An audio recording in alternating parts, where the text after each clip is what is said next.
নমস্কাৰ বন্ধু বান্ধৱীসকল আজি আকৌ এবাৰ আপোনালোকৰ মাজলৈ কিমান জেনেৰেল নলেজৰ প্ৰশ্ন উত্তৰ লৈ আহিছো আশা কৰিছো আপোনালোকে আজি এই ভিডিঅ'টো ভাল পাব আজি এক নম্বৰ প্ৰশ্নটো হৈছে মানুহৰ মগজুত কিমান শতাংশ পানী থাকে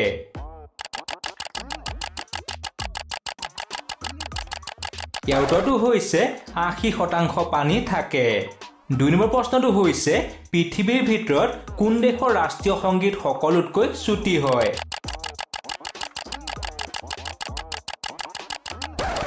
ইয়াৰ উত্তৰটো হৈছে জাপান দেশৰ ৰাষ্ট্ৰীয় সংগীত ৩ নম্বৰ প্ৰশ্নটো হৈছে কোনটো জন্তুৱে খোৱাৰ সময়ত কান্দে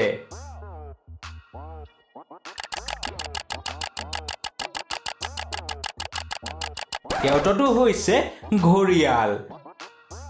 ৪ নম্বৰ প্ৰশ্নটো হৈছে কোনখন দেশক কেংগাৰুৰ দেশ বুলি কোৱা হয়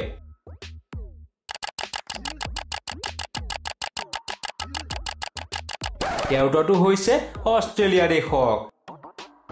৫ নম্বৰ প্ৰশ্নটো হৈছে হাতী ভাৰতবৰ্ষৰ কোনখন ৰাজ্যৰ ৰাষ্ট্ৰীয় জন্তু ইয়াৰ উত্তৰটো হৈছে ঝাৰখণ্ড ৰাজ্যৰ ৬ নম্বৰ প্ৰশ্নটো হৈছে ভাৰতবৰ্ষৰ ৰাষ্ট্ৰপতি ভৱনৰ মুঠ কোঠাৰ সংখ্যা কিমান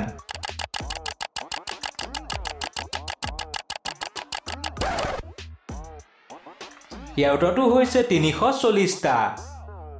৭ নম্বৰ প্ৰশ্নটো হৈছে পৃথিৱীৰ আটাইতকৈ ডাঙৰ দ্বীপপুঞ্জ কি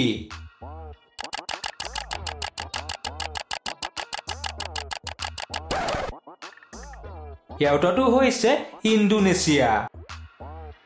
৮ নম্বৰ প্ৰশ্নটো হৈছে এক বছৰত কিমান ঘণ্টা সময় থাকে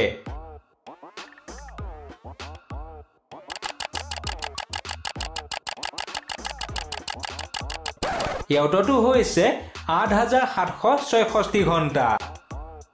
আজি ৯ নম্বৰ প্ৰশ্নটো হৈছে কোনটো কোম্পানীয়ে প্ৰথমে মোবাইল ফোন আৱিষ্কাৰ কৰিছিল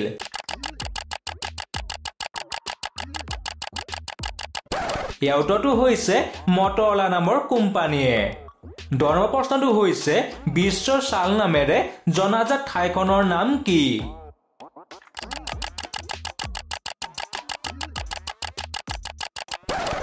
ইয়াৰ উত্তৰটো হৈছে তিব্বত বন্ধু বান্ধৱীসকল আজি আপোনালোকৰ মাজলৈ এই 10টা প্ৰশ্ন উত্তৰ আগবঢ়ালো নতুন এটা ভিডিঅ'ত লগ পোৱাৰ আশাৰে আজিলৈ ধন্যবাদ